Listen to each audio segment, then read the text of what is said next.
Christian Nairn may have the most difficult job of any cast member. That's because he only says one word. And he has to use that one word to express everything from panic to confusion to joy.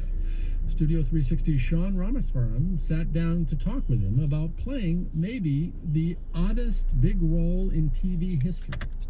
I'm Christian Nairn, and I'm an actor and DJ, best known for my role probably in Game of Thrones. And who do you play again? I play Hodor. You just want to hear me say that.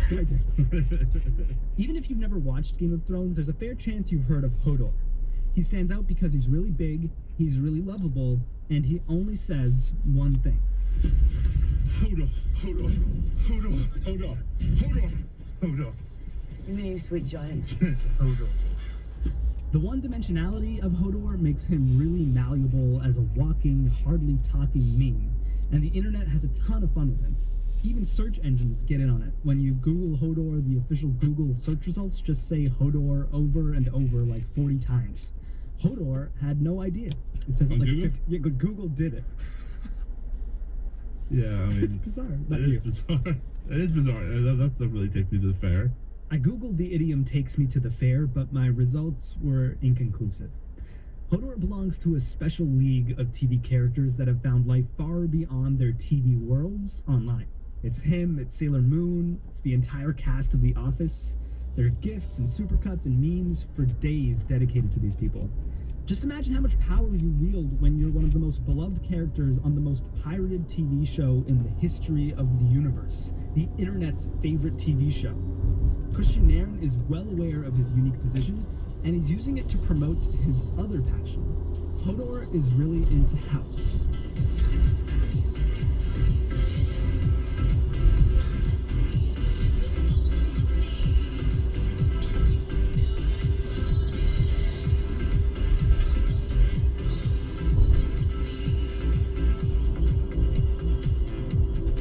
Christian can't stop and won't stop either one. Not the Hodor, not the house.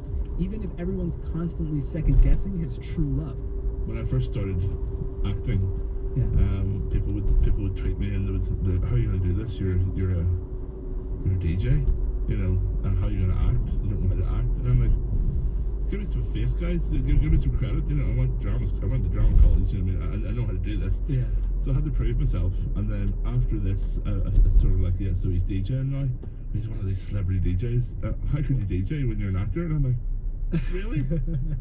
I don't want to do this all over again. You know, it's continually proving that I can do things. Right. I'm not just a one-trick pony. Hodor. Hodor. Don't, Hodor. Where do you live? I don't really live anywhere. Yeah. I live in Belfast still. Okay, and where do you do most of the shooting for the show? In Belfast. Is that how it happened? You were there and you said... No. I mean, I actually auditioned for a movie called Hot Fuzz. I didn't get the part, so I just kind of forgot about it. And then maybe 5 or 6 years later, I got this random call wanting me to do like one tape, and apparently the casting director just couldn't imagine anybody else for this part. And like, what does he mean to you now that you've done it for 4 or 5 He years? feels like a friend. Yeah. You know, I like the guy as a person. If I'm going to talk to him like a schizo, I would miss him if he's not in my life. So like when the show ends, you'll inevitably start to miss him. Well, yeah, of course. I mean, I missed him last year. It wasn't, and I missed the costume, even though it smells. What does it smell like? Death. Smells of 8,000 corpses. It looks terribly uncomfortable. It's How the most- bad is it? Right. For I mean, what is season, it? Like, what can you describe what the costume it's is? an inch thick of wool, which was horribly warm in the first place. And then in season 3, you'll see us slaughtering rabbits at the campfire. That's not how you skin a rabbit. I know how to skin a rabbit. Not by the looks of it.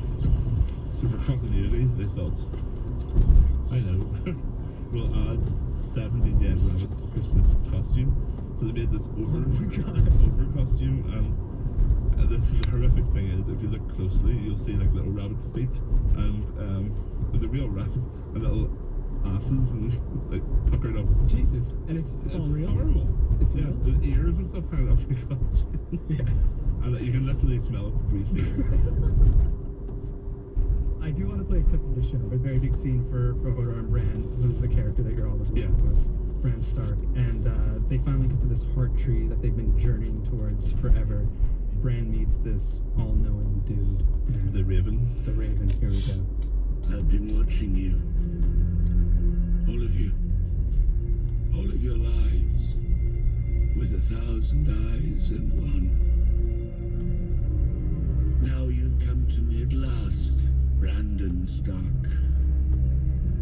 Though the hour is late. I didn't want anyone to die for me. He died so you could find what you have lost. Going to help me walk again. You'll never walk again. But you will fly. To which everyone in the world went, oh my god. Well, and that was a poignant scene for me, actually, For because sure. Bran crawls the last part towards the tree, Yeah. and it was sort of decided between the director and I that Hodor would let him do that, because it almost fits that it's the end of his journey, Yeah. and like, you have to do this yourself, little guy. Yeah. I can't help you anymore. And that was really emotional for me. It was almost like letting a child go, Yeah. you know. Yeah. If the producers of the show or the writers of the show came up to you, or George came up to you and said, look, hey, you know, we really want to know, since you've embodied this character so well, what would you like to see happen in season 6? Is there something in the back of your head that you'd really love to see happen for Hodor? I think he deserves a holiday. Some sort of spa treatment on his back. So if you could ask for something more practical, is there something? I just think he would like to know about well, not he. I would like to know a bit more about his past. Yeah. Why he only says that one word. Yeah. Just for definite. Yeah. I've always wanted to know. Huh. It's so interesting that you don't know either. Yeah, but I don't need to know. Yeah. And it's not the biggest mystery on the show, because there's some crazy But there's ones. some really mad mysteries. Right, exactly. I was telling all my friends that I'm doing this. Everyone said the same thing, and they said, ask him if Jon Snow is going to be alive I know. next season. You know, every day, all over the weekend, it's is Jon Snow coming back next season? Is he dead? Is he what? The answer is, I don't care. I hope he's dead.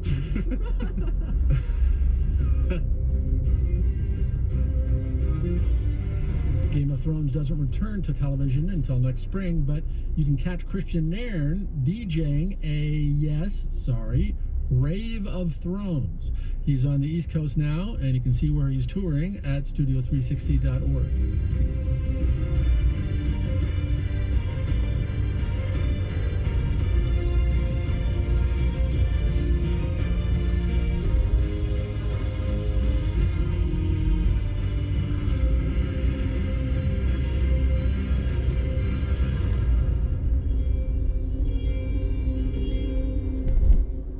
To close today's show, last week a federal judge in LA decided that the most well-known song ever belonged in the public domain, free for anybody to sing anytime without getting permission or paying royalties. That song is Happy Birthday. Until now, if you wanted to sing Happy Birthday in a movie or a TV show or a radio show, you had to pay a music publisher, which is why people on TV shows always sang weird versions of birthday songs. But starting now, for the first time ever, assuming the publisher doesn't win on appeal, Happy Birthday is free for all. And it just so happens that this is Studio 360's 15th birthday. Next month, but close enough. So now, to welcome in this royalty-free era, the world premiere of the version of the song by the band Coco Rosie. Happy birthday to you. Happy birthday to you. Studio 360. Happy birthday, Studio 360. Happy birthday to you.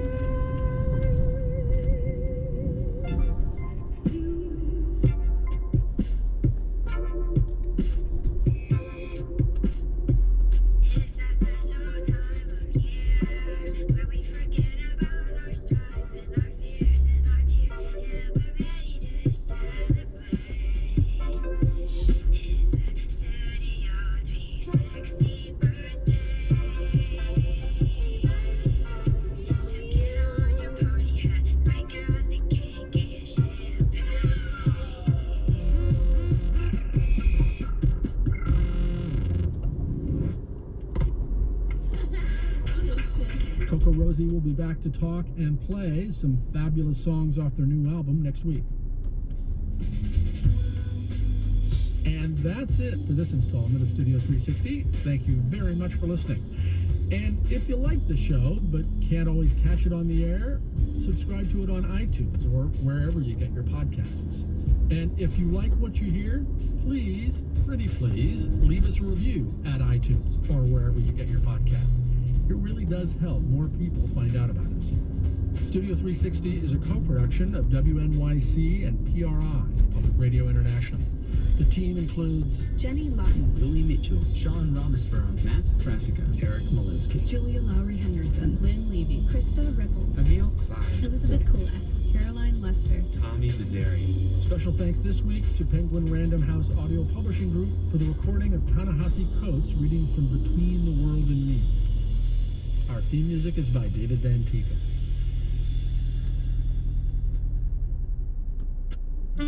PRI, Public Radio International. Next time in Studio 360, when she quit her job to write a novel, Sloane Crosley worried about becoming a cliche. To me, it almost felt like an Onion headline, leaving publishing, nice girl from suburbs leaves good job for no health insurance. Sloane Crosley's Big Gamble. That's next time in Studio 360 from PRI and WNYC.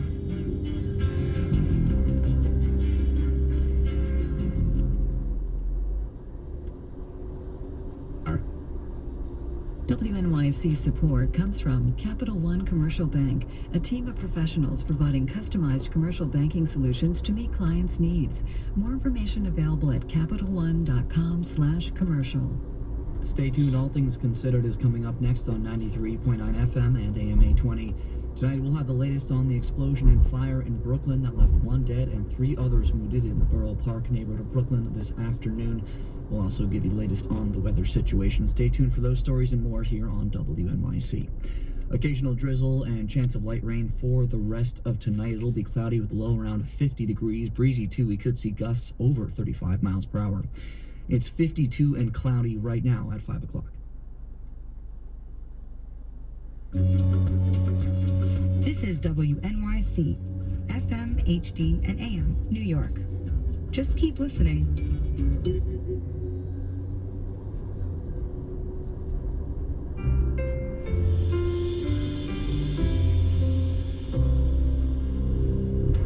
Investigators probe the mass shooting at a community college in Roseburg, Oregon, as the small town tries to heal. Please know that we consider your loved ones to be our heroes. For Saturday, October 3rd, it's All Things Considered from NPR News.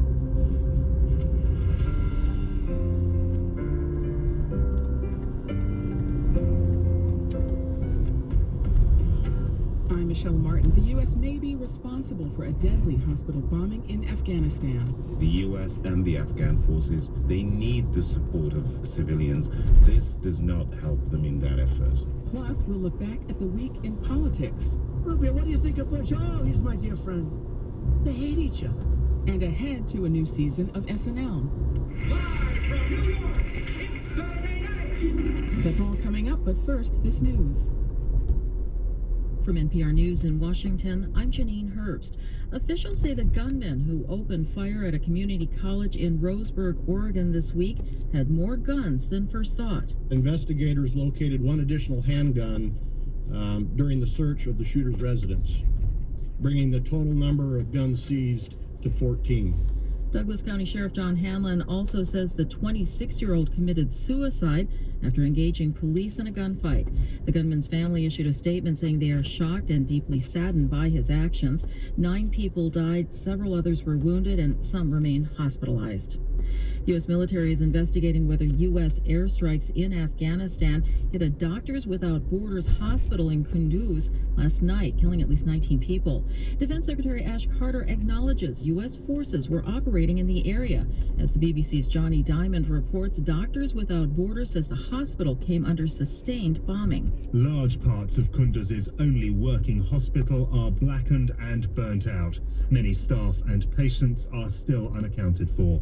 Médecins Sans Frontières says that after the airstrike began at 2:10 in the morning local time, they called Kabul and Washington to tell them that the hospital was being hit, but the attacks continued for another half hour. NATO says that American warplanes struck Kunduz in the early hours of this morning and that the strike may have hit the hospital. The BBC's Johnny Diamond reporting. Another step toward a ceasefire in eastern Ukraine today. NPR's Corey Flintoff reports the warring sides say they have begun pulling more weapons back from the front line. The measure could cut down on truce violations between the separatist fighters, their Russian allies, and the Ukrainian army. The two sides have agreed to move smaller caliber weapons back at least 9 miles from the line between them. They agreed earlier this year to pull back heavy artillery, tanks, and other powerful weapons from the frontline areas. That agreement was often violated throughout the summer, but the ceasefire has been holding since around the 1st of September. The conflict has killed more than 8,000 people. Corey Flintoff, NPR News, Moscow. Charleston, South Carolina is getting soaked with heavy rain today as police go door to door asking residents to voluntarily evacuate low-lying areas. Dozens of streets are closed because of high water, and the city's historic district is almost entirely shut down. The city's police chief says parts of the city are flooding that just normally don't. President Obama has declared a state of emergency for South Carolina to supplement state and local agencies' response, and also authorizing federal agencies to coordinate disaster release efforts. Flood watches and warnings are also in effect in Delaware and parts of New Jersey, Maryland, and Virginia today as all those areas get hit with heavy rain. This is NPR News. This is WNYC in New York. I'm Sean Carlson. Officials say one person is dead and 3 more have been injured in a gas explosion and fire in a Brooklyn building. More than 100 firefighters responded today to the 3-story building in the Borough Park neighborhood.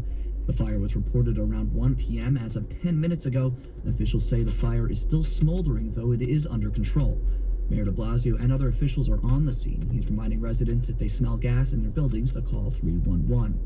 New York Governor Andrew Cuomo issued a statement calling the explosion the latest in a disturbing trend after deadly gas explosions in Harlem and the East Village.